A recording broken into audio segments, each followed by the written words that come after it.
प्रिय मित्रों, परमेश्वर की जीवित उपस्थिति में आप सबका स्वागत है।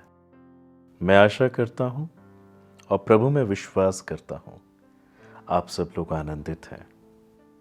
जब कभी भी मैं परमेश्वर का संदेश आपके साथ बांटता हूं, ये मुझे आनंद से भर देता है। हाँ प्रियो, क्योंकि संदेश देने वाला मैं नहीं, परमेश्वर का आत्मा है। आज जो वचन प्रभु ने मेरे हृदय में दिया है, वह आपके जीवन में बहुतायत से आशीष लाएगा। शर्त यह है कि आप विश्वास करें। परमेश्वर के राज्य की कोई भी आशीष, कोई भी बरकत हम तब तक हासिल नहीं कर सकते जब तक हम विश्वास में सिद्ध ना हो जाए। हम सबका उद्धार भी विश्वास पर आधारित है। जो विश्वास करे वो अनंत जीवन को पाए, बाइबल कहती है। जो विश्वास करे वो बहुतायत से प्रभु की ओर से कृपा पा सकता है। प्रियो, अपना दिल खोलें, संदेह और शक ना करें, क्योंकि बाइबल कहती है जो संदेह और शक करता है वो परमेश्वर की ओर से कुछ पा सकता है, ऐसा ना सोचे। Just believe and you will receive. Bible बताती है इफिसियों पहला अध्याय 17 और 18 पद में कि हमारे प्रभु यीशु मसीह का परमेश्वर जो महिमा का पिता है, तुम्हें बुद्धि की आत्मा और अपने ज्ञान का प्रकाश दे, और तुम्हारे मन की आंखें ज्योतिर्मय हो कि तुम जान लो कि हमारे बुलाहट की आशा क्या है और पवित्र लोगों में उसकी विरासत की महिमा का धन कैसा है।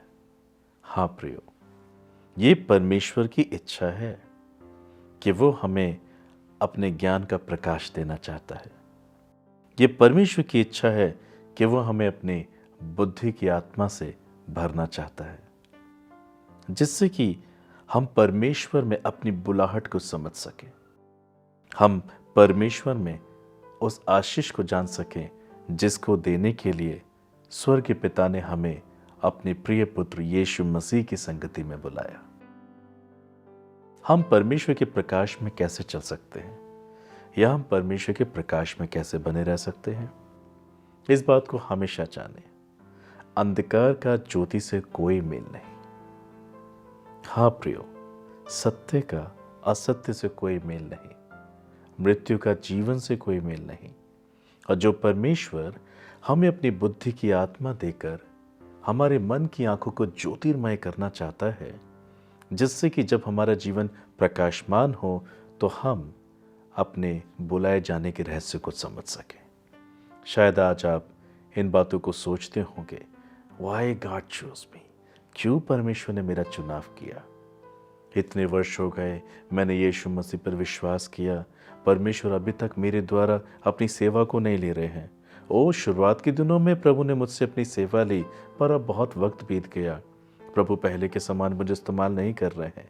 मैं समझ सकता हूं ऐसे कई विचार और बातें आज आपके मनों में हो सकती हैं।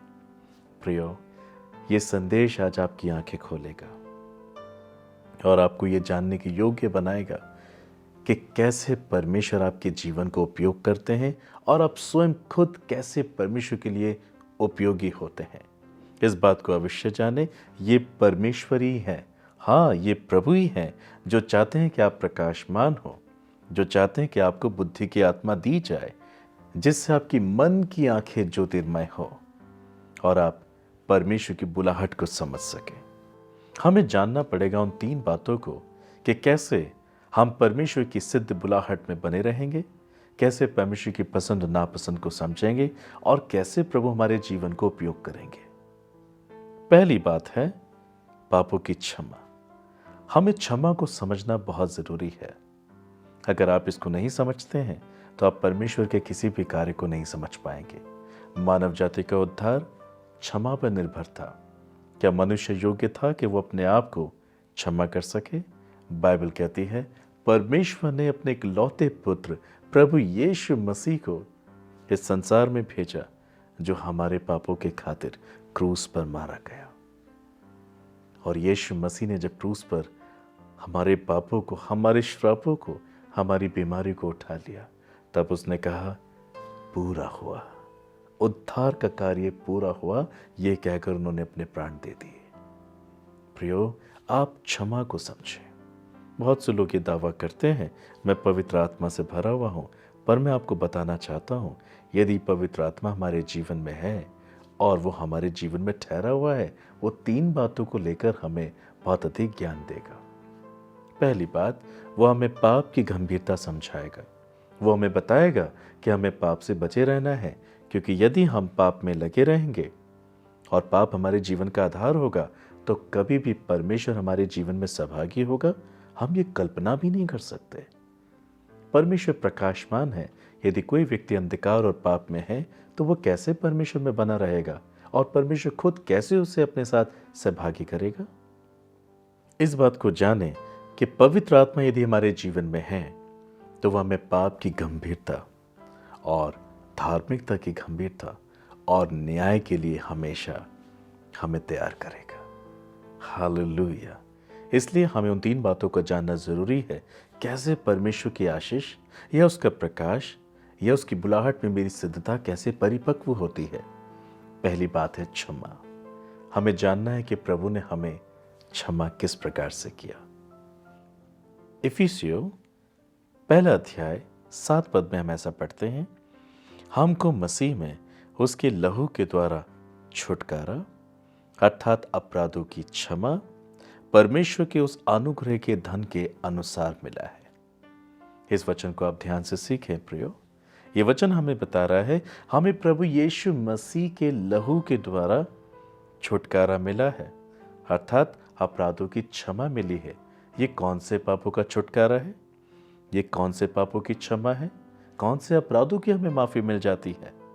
जब कोई व्यक्ति यीशु मसीह को अपना प्रभु स्वीकार करता है और अपने मन में इस बात का एहसास करता है, हाँ मैं पापी हूँ, मुझे माफी की आवश्यकता है, मुझे क्षमा की आवश्यकता है, मुझे साफ होने की आवश्यकता है।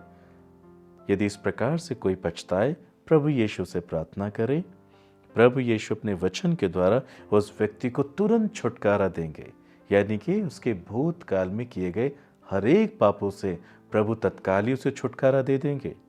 जैसे कि बाइबल बताती है कि मैं न सिर्फ तेरा पाप क्षमा करूंगा परंतु उसे भूल भी जाऊंगा। परमेश्वर आपके और मेरे पापों को लेकर कहीं छिपा नहीं देते हैं। जैसे कि संसार में लोग एक दूसरे की गलती को छिपा के रखते हैं कि यदि वो व्यक्ति दोबारा गलती करे तो उस गलती के साथ साथ हम उसकी पुरानी गलती भी उस पर दर्शाएं। परमेश्वर की क्षमा संसार के लोगों की क्षमा से बहुत फर्क है। परमेश्वर हमारी गलतियों को छिपा के नहीं रखते, वो हमारे पापों की क्षमा देने के बाद ना सिर्फ उसे क्षमा करते परंतु उसे भूल भी जाते हैं। और इस पद में जो वचन हम पढ़ रहे हैं इफिसियों 1 अध्याय 7 पद में, परमेश्वर जब कोई यीशु मसीह के नाम में अपने पापों से पछताता है तो प्रभु ना सिर्फ उसे क्षमा करता है परंतु उसके पापों को भी भूल जाता है। कहने का अर्थ है कि परमेश्वर अब बीते हुई बातों का स्मरण नहीं करेगा। वो आपके पिछले किए गए तमाम पापों को माफ कर चुका है, क्षमा कर चुका है और वो कभी भी अब उसकी चर्चा आपके सामने भविष्य में नहीं करेगा। सो प्रियो, इफिसियों 1:7 जो हमने पढ़ा वो हमारे भूतकाल में किए गए गलतियों को, भूतकाल में किए गए पापों को, पास्ट में किए गए हर एक बुराइयों के लिए हमें तुरंत माफ करता है, हमें क्षमा कर देता है। और बाइबल बताती है ये भी हमें परमेश्वर के अनुग्रह के द्वारा प्राप्त होता है। परमेश्वर का अनुग्रह धन के मानंद, जैसे बाइबल कहती है कि वो क्षमा की खान है, प्रभु हमें माफ कर देता है। जैसे बड़े धन को पाकर कोई व्यक्ति हर्षित होता है, उसी प्रकार से परमेश्वर की महान क्षमा जब हमें प्राप्त होती है तो हम हर्षित हो जाते हैं, क्योंकि पाप का भारी बोझ हमारे जीवन से उतर जाता है। तो क्या हम पवित्र हो जाते हैं? क्या अब हमें परमेश्वर के मार्ग पर चलने की आवश्यकता नहीं? प्रियो, परमेश्वर ने हमारे पिछले पुराने भूतकाल में पास्ट में किए गए पापों को क्षमा किया है, मगर अभी हमारा स्वभाव पवित्र नहीं हुआ है। अब अभी भी हम परमेश्वर के प्रकाश को प्राप्त नहीं कर सकते जब तक हम दूसरे स्टेप में न चले जाएं। हमने सीखा पापों की क्षमा बहुत जरूरी है परमेश्वर के संग चलने के लिए, मगर यहीं तक हमें सीमित नहीं रहना है। यदि हम आगे बढ़ें तो बाइबल में ऐसा लिखा है, 1 यूहन्ना 1 अध्याय 7 पद, पर यदि जैसा वो ज्योति में है वैसे ही हम भी ज्योति में चले तो एक दूसरे से सहभागिता रखते हैं और उसके पुत्र यीशु मसीह का लहू हमें सब पापों से शुद्ध करता है, हमें सब पापों से शुद्ध करता है। हाँ प्रियो, पहले पद में हमने जाना हमें क्षमा की आवश्यकता है, और दूसरे पद में हम ये सीख रहे हैं कि अब हमें पूरी तरीके से साफ होने की आवश्यकता है। प्रियो, परमेश्वर पहले तो हमारे पाप क्षमा करता है, परंतु वो ये जानता है हम माफ तो किए गए हैं, क्षमा तो किए गए हैं, उसकी करुणा के द्वारा हम माफ कर दिए गए हैं, मगर अभी भी पाप का स्वभाव हमारे अंदर मौजूद है। परमेश्वर इस बात की जानकारी अच्छे से रखते हैं कि हम आगे को फिर से पाप कर सकते हैं। आगे को हम पाप ना करें, इसलिए परमेश्वर चाहता है कि वो हमारे अंदर से पाप के स्वभाव को ही खत्म कर दे। तो ये कैसे होगा? बाइबल में अभी हमने पढ़ा, यदि जैसा परमेश्वर ज्योति में है, जैसे प्रभु यीशु ज्योति में है, वैसे यदि हम भी ज्योति में चले, अर्थात परमेश्वर के वचन के अनुसार हम जीवन को ढालें। यदि बाइबल ऐसा कहती है झूठ मत बोलो, और हम झूठ के लिए पछताएं परंतु झूठ बोलना बंद ना करें, तो कैसे हम परमेश्वर की आज्ञा का पालन करेंगे? प्रियो, यदि हम झूठ बोलें फिर हम पछताएं, प्रभु से माफी मांगे, तो प्रभु क्षमा तो कर देंगे, मगर हम आगे को फिर से झूठ बोलेंगे तो ये क्षमा पाना नहीं होता। नीति वचन 28 अध्याय 13 पद में ऐसा लिखा है, जो कोई अपने पापों को मान लेता है और छोड़ भी देता है, उस पर दया की जाएगी। यदि आप सिर्फ माफी मांगते रहते हैं पर पाप को करना जारी रखते हैं, ये क्षमा नहीं है। परमेश्वर इस क्षमा को देखकर आनंदित नहीं होता। यदि आप पाप की क्षमा मांगकर उसे छोड़ भी दें, परमेश्वर इस बात से आनंदित होते हैं। और पहला यूहन्ना पहला अध्याय 7 पद में हम सीख रहे हैं, यदि परमेश्वर जैसा ज्योति में है, हम भी अगर वैसे ही ज्योति में चलें तो परमेश्वर के साथ संगति रखते हैं, सहभागिता रखते हैं, और यही संगति, यही सहभागिता हमें सब पापों से शुद्ध कर देती है। हाँ प्रियो, परमेश्वर का वचन सत्य है, वो कभी नहीं बदलता। प्रभु यीशु न सिर्फ पापों को क्षमा करना चाहते हैं, मगर वो पाप के स्वभाव से भी आपको आजाद करना चाहते हैं। और ये तभी संभव है जब हम परमेश्वर की गहराई को समझें। He is the light of the world. और यीशु मसीह ने हमें भी जगत की ज्योति कहा। जगत की ज्योति हम कैसे ठहरेंगे यदि हमारे जीवन में अंधकार है, हम अंधेरे में रहते हैं? हम कैसे किसी को कह सकते हैं आओ रोशनी में चलो? ये वचन हमें सिखाता है हमें रेगुलर, प्रतिदिन परमेश्वर के वचन के अनुसार उसके संग संग चलना अति आवश्यक है। प्रभु के संग संग चलना, प्रतिदिन वचन का अध्ययन, वचन के अनुसार जीना, प्रार्थना में ठहरे रहना, यह हमें प्रकाशमान बनाता है, यह हमें और ज्योति से परिपूर्ण करता है, हमें पाप से आजाद करता है, हमें पाप के स्वभाव से आजाद करता है। सो न सिर्फ फॉरगिवनेस मगर क्लेंजिंग होना हमारे जीवन की बहुत अधिक आवश्यकता है। तीसरी बात बाइबल बताती है रोमियो 5 अध्याय 9 पद में, तो जबकि हम उसके लहू के कारण धर्मी ठहरे तो उसके द्वारा परमेश्वर के क्रोध से क्यों ना बचेंगे। प्रभु ने पहले क्षमा किया, हमने ज्योति में चलना शुरू किया, हम पाप के स्वभाव से भी आजाद हो गए, और अब प्रभु की करुणा हम पर ऐसी आई है कि हम जस्टिफाई कर दिए गए। अर्थात जब प्रभु न्याय करेगा तो हम उसके क्रोध के सहभागी नहीं ठहरेंगे। अपनी करुणा और दया से वो अपने राज्य की संतान बनाकर हमें हमेशा के लिए अपने राज्य में जगह देगा। और यही तो है अनंत जीवन, जिसके लिए प्रभु यीशु मसीह ने क्रूस पर जान दी। और बाइबल कहती है जितनों ने उस पर विश्वास किया, परमेश्वर ने उन्हें उसकी संतान होने का अधिकार दिया। और उसी की संतान को यह अधिकार है जो अनंत जीवन को प्राप्त कर सकती है, जो उसकी बातों को मानते हैं, आज्ञा का पालन करते हैं। तो परमेश्वर नहीं चाहते कि आप केवल भूतकाल के पापों की क्षमा मांगते रहें। बहुत सारे लोग बीते हुए पापों की माफी मांगते रहते हैं। क्षमा किस बात के लिए मांगते हैं? जब आपको यह ज्ञात होता है कि आपने भूतकाल में, पास्ट में कुछ कर दिया है, कुछ गलत किया है, अब आपको स्मरण आ रहा है कि आपने जो किया था गलत किया था। और आप पछताते हैं, आप रो रहे हैं, माफ़ी मांग रहे हैं, परमेश्वर तरस के साथ आपके पापों को क्षमा करता है। ये तो वो क्षमा प्राप्त हुई है जिसका पाप आप भूतकाल में कर चुके हैं। इसलिए इफिसियों 1:17 और 18 में जो हम पढ़ते हैं वो हमारे भूतकाल के पापों की क्षमा करने की बात करता है, मगर हमें पाप के स्वभाव से आज़ाद करने की बात नहीं करता। क्षमा के बाद यदि हम लॉयल रहें, ईमानदार रहें, वचन के अनुसार चलें, ज्योति में चलें जैसे कि प्रभु ज्योति में है, तो प्रभु हमें सब पापों से शुद्ध करता है।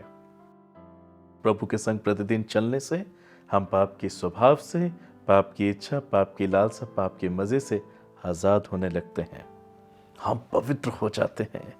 परमेश्वर की पसंद और नापसंद का ज्ञान हमें आने लगता है और केवल तभी परमेश्वर रोमियो 5:9 के निमित्त हमें जस्टिफाई करता है, हमें उसके क्रोध से बचने के लिए अनुग्रह देता है। हालेलुया। मैं विश्वास करता हूँ ये संदेश आपके जीवन से बातें कर रहा है। और जैसे कि अभी हमने मनन किया था इफिसियों 1:17-18 में कि कैसे परमेश्वर हमें अपने प्रकाश में रखता है, अपनी बुद्धि का आत्मा और अपने ज्ञान का प्रकाश देता है, कैसे हमारी मन की आंखें ज्योतिर्मय हो जाती हैं जब हम इसी प्रकार से अपने जीवन को जीना जारी रखते हैं। क्षमा पाई है जो पहले कर दिया उसके पापों के लिए, अब हम प्रभु के संग संग चलेंगे ताकि पाप के स्वभाव से भी आज़ाद हो जाएं, और यदि इसमें हम ईमानदार रहें तो प्रभु हमें अपने क्रोध से भी बचाने की सामर्थ रखता है। इस बात को याद करें प्रियो, प्रभु आपको खोना नहीं चाहते, वो आपको बचाना चाहते हैं। क्रूस पर उन्होंने आपके लिए कीमती खून बहाया है, इसलिए नहीं कि आप आज भी पाप में बने रहें। बहुत सारे लोग आज जब रविवार को आराधना करने जाते हैं तो ज़्यादा से ज़्यादा लोग अपने पापों की क्षमा ही मांग रहे होते हैं। यदि बाइबल का हम गहराई से अध्ययन करें तो रविवार का दिन क्षमा का दिन नहीं है। रविवार का दिन आराधना का दिन है, स्तुति का दिन है, धन्यवाद का दिन है। पिछले हफ्ते में प्रभु ने हमें कैसे संभाला, पूरे हफ्ते में प्रभु ने हमारी कैसे अगुवाई की, हमने परमेश्वर के राज्य के लिए क्या क्या किया, हम कितने निर्दोष होते चले गए और उस निर्दोषता में हम कितने लोगों को बचा पाए। इन सब बातों के लिए हम प्रभु का धन्यवाद करने को आते हैं, पर दुख के साथ कहना पड़ता है संडे, रविवार आज लोगों ने माफ़ी का दिन, क्षमा का दिन, पश्चाताप का दिन बना दिया है। क्या इस प्रकार से आपको लगता है कि आप प्रभु की आशीष को पाएंगे? ऐसे ही लोग तनाव में जीवन जीते हैं। हाँ प्रियो, यदि आप भूतकाल के पापों को ही क्षमा मानते हैं तो फिर आप कभी भी साफ नहीं हो पाएंगे, पाप के स्वभाव से आज़ाद नहीं हो पाएंगे। आपको पाप के स्वभाव से भी आज़ाद होना होगा। ये तो ऐसा है कि आपको प्रभु ने आपके पश्चाताप को स्वीकार करते ये कह दिया है कि आप धर्मी हैं। आप धर्मी ठहराए गए हैं, परंतु आप धर्मी है नहीं। अब आपको धार्मिकता हासिल करनी पड़ेगी। ये तभी संभव है जब आप परमेश्वर के साथ साथ चलते हैं, अपने जीवन में, अपने हृदय में, अपने कामों में परमेश्वर को पहला स्थान देते हैं। जैसा पढ़ते हैं वैसे ही जीवन जीते हैं। न सिर्फ पछताए, परंतु जिस पाप के लिए पछताए उसे आपने छोड़ भी दिया है। सो आप परमेश्वर की क्षमा भी पाएंगे, आप क्लेंस भी किए जाएंगे, आप जस्टिफाई भी किए जाएंगे। तब आपके मन की आंखें ज्योतिर्मय होंगी, परमेश्वर का प्रकाश आपके जीवन पर आएगा और आप अपनी बुलाहट को समझ पाएंगे और आप ये कह पाएंगे, व्हाई गॉड चूज मी, क्यों परमेश्वर ने मेरा चुनाव किया है। प्रियो, आप संदेशक भ्रम से बाहर आ जाएंगे, निराशा आपको छोड़ के चली जाएगी, हर एक प्रकार की दोष भावना आपको छोड़कर जाएंगी। जब आप आज इस संदेश की गहराई को समझेंगे तो आपसे भूतकाल के पापों की क्षमा लेकर ही संतुष्ट ना रहें, आपको पवित्र बनना भी जरूरी है। और इसलिए तो पवित्र आत्मा भी दिया गया जो हमें पवित्र बनाता है। हालेलुया।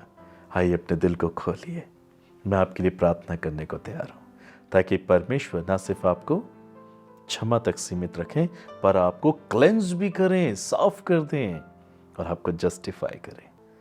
यदि आप प्रभु के निकट आएंगे तो प्रभु आपके निकट आएंगे। यदि आप पास्ट तक सीमित हैं तो प्रभु भी पास्ट तक, भूतकाल तक सीमित रहेंगे। पर यदि आप फ्यूचर में आना चाहते हैं तो प्रभु भी आपके संग संग भविष्य में बढ़ेंगे।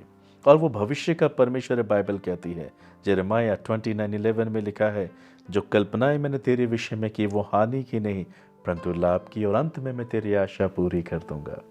प्रभु भविष्य का प्रभु है। यदि आप भविष्य में उतर आएंगे तो प्रभु भी उतर आएगा। पाप को छोड़ दें, भविष्य में पवित्र बने और न्याय के दिन निर्दोष ठहरें, अनंत जीवन को पाएं। आइए प्रार्थना करें। स्वर्गीय पिता, आज जितने भी लोगों ने इस संदेश को सुना है, मैं विश्वास करता हूँ ये क्षमा को समझ पाए हैं, ये सफाई को समझ पाए हैं, और प्रभु ये न्याय को समझ पाए हैं, अनंत जीवन को समझ पाए हैं। आज बहुत सारे लोग हैं जो ये कहकर रो रहे हैं, निराशा में है, प्रभु परमेश्वर हमारा उपयोग कब करेंगे? प्रभु पहले आप उपयोग करते थे, अब क्यों नहीं करते हैं? हाँ प्रभु, बहुत से लोग तनाव से कलेशों में हैं। They are crying every day father. आज इनके मन की आंखें ज्योतिर्मय हो जाए ताकि आपकी बुलाहट को समझ सके, इस संदेश को समझ सके। आप नहीं चाहते कि बीते हुए पापों की क्षमा तक ही सीमित रहें, परंतु अपने जीवन में ये पाप ना करें। आपका वचन कहता है, जो आपसे जन्म लेता है वो पाप नहीं कर सकता।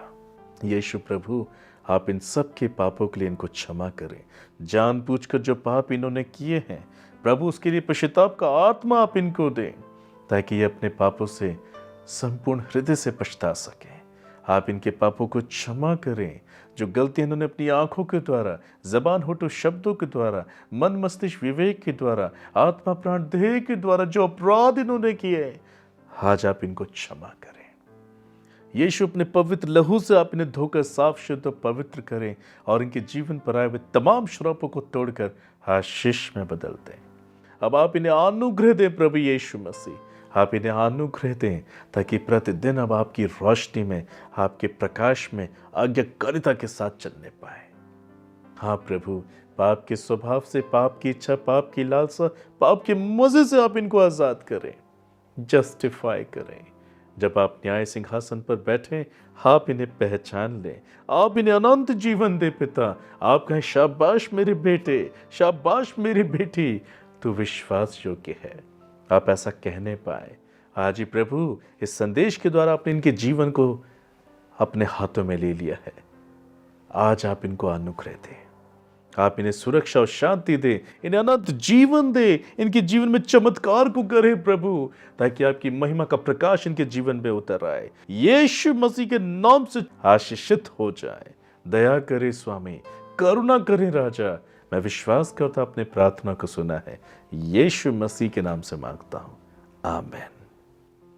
प्रियो, यदि इस संदेश को, इस प्रार्थना को आप समझ पाए हैं, विश्वास कीजिए आपका जीवन बदल जाएगा। आप तनाव मुक्त हो जाएंगे, अचानक आने वाली परेशानियों से आप बच जाएंगे और आप परमेश्वर की इच्छा को जान पाएंगे और बहुतों के लिए आशीष बन पाएंगे। God bless you.